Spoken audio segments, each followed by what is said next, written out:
Good morning friends, मैं doctor Javed. आज एक नए वीडियो लेकर फिर आपके लिए। आज जो टॉपिक पे हम बात करने जा रहे हैं वो रिलेटेड है बच्चों से, अमूमन बड़ों से, लेकिन ज़्यादा ये बच्चों में पाया जाता है। बेड वेटिंग इसको कहते हैं। मतलब पेट पे वेटिंग हो जाना, पेशाब हो जाना। जब ये 4 साल से 6 साल की उम्र के बच्चों में ज़्यादा पाया जाता है, या 4 साल से 6 साल, अमूमन 7 साल 8 साल के बच्चे जो होते हैं वो रात में जब अपने बिस्तर पे सोने जाते हैं तो उनको पेशाब हो जाता है, चाहे थोड़ा बहुत हो या बहुत ज्यादा हो। इसको बेड वेटिंग कहा जाता है। ये कोई डिजीज नहीं है, ये इट्स एन डिसऑर्डर। ये बॉडी का एक डिसऑर्डर है। और ये इसको involuntary loss of urine factor के वजह ये होता है। इसको पहले समझने के लिए हमें ये समझना होगा कि ये होता क्यों है बच्चों में, या कभी कभी बड़ों में भी। 16 साल, 17 साल, 19 साल के लड़कों लड़कियों में भी पाया जाता है। ये होता क्यों है? देखिए, इसके कुछ कुछ फैक्टर्स हैं, कुछ कॉमन काउजेज हैं जो मैं आपको समझाता हूँ। सबसे पहले, ये डीप स्लीप की वजह से होता है। अगर कोई बहुत गहरी नींद में चला गया और गहरी नींद में सोने के बाद उसका ब्लडर ब्रेन को संकेत नहीं दे पा रहा है कि तुमको उठना है और पेशाब करना है, ब्लडर फुल हो गया है, तो उस टाइम उसको इमिशन हो जाता है और नाइट बेड वेटिंग हो जाती है। ठीक है। दूसरा इसका खास कारण यह है अमूमन बच्चों में कि बहुत एक्सेसिव फ्लूइड इनटेक कर लेना। कोई भी लिक्विड को सोने से पहले बहुत ज्यादा मात्रा में पी लेना।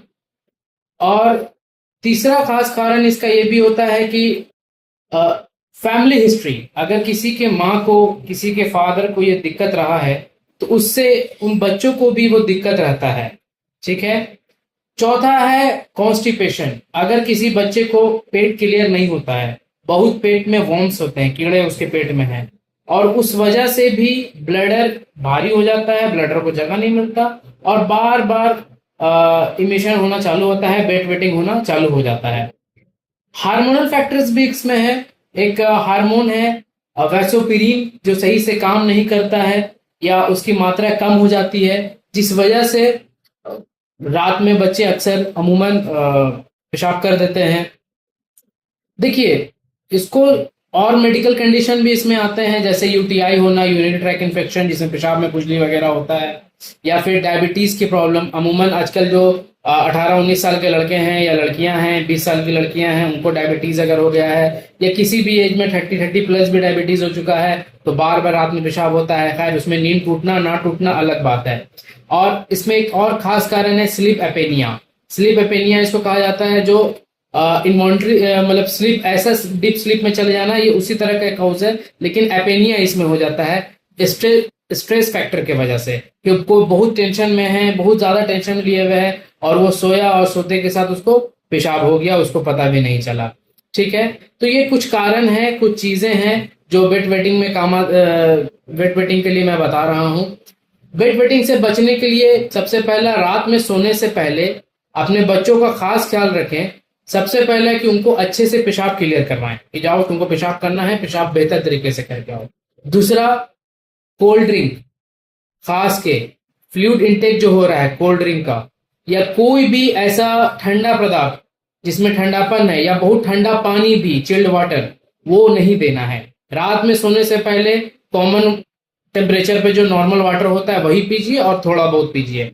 100 ml एनफ है। सोने से पहले 100 ml वाटर, 1 गिलास पानी काफी है, उससे ज्यादा नहीं पीना है। ठीक है। तीसरी चीज खास ख्याल इसमें रखना है कि अगर कॉन्स्टिपेटेड रह रहे हैं तो फिर कॉन्स्टिपेशन को नॉर्मल करना है, कब्ज क्रिया को नॉर्मल करना है, फाइब्रस फूड लेना है। कुछ मेडिसिन जो है मैं इसके रिलेटेड बच्चों के लिए बता देता हूं, लेकिन देखिए, सिंगल मेडिसिन से ये ठीक नहीं होता है। इसमें हमें बच्चों की पूरी सिम्टम लेनी पड़ती है। सिम्टम लेने के बाद ही एक एक्यूरेट मेडिसिन हम लोग फॉलो अप करके बता सकते हैं कि हाँ, इस मेडिसिन से इसका बेड वेटिंग नॉर्मल हो जाएगा। लेकिन कुछ कॉमन मेडिसिन जो मैं बता देता हूँ, सीना, CINA, सीना 200 में 5 गुण सुबह शाम बच्चे को दीजिए। ये उसके बेड वेटिंग पे बहुत अच्छा काम करता है। इक्विजिटम होता है, इक्विजिटम 200 में बहुत अच्छा काम करता है बेड वेटिंग से रोकने के लिए। और दूसरी चीज, इसमें अर्जेंटिकम नाइट्रिकम भी है, एबिस नाइग्रा भी है, बहुत सारी मेडिसिन है, लेकिन इस मेडिसिन को चलाने से पहले अपने करीबी होम्योपैथ डॉक्टर से एक बार मिल लें या मेरे दिए गए नंबर पे हमसे सलाह मशवरा कर लें और पूरे सिम्टम को बताएं। पूरे सिम्टम देख के ही इलाज हो सकता है। होम्योपैथ हमेशा सिम्टम पे काम करती है। विदाउट सिम्टम कोई मेडिसिन हम लोग प्रिस्क्राइब नहीं कर सकते हैं, तो इस चीज का खास ख्याल रखें। अमूमन अभी ठंडा भी अब आ रहा है, तो सोने से पहले अपने बच्चों के नाभि में, पैर के तलवा में कड़वा तेल का से वहां उसको लगा दें। 2 से 4 बूंद 5 बूंद कड़वा तेल लगा दें, पैर के तलवा में लगा दें, जिससे उसका ठंडापन का असर कम हो और बेड वेटिंग ना हो। ये सब कुछ प्रिकॉशंस हैं जो आप ले सकते हैं और अपने बच्चे को बेड वेटिंग से बचा सकते हैं। ठीक है, थैंक यू सो मच।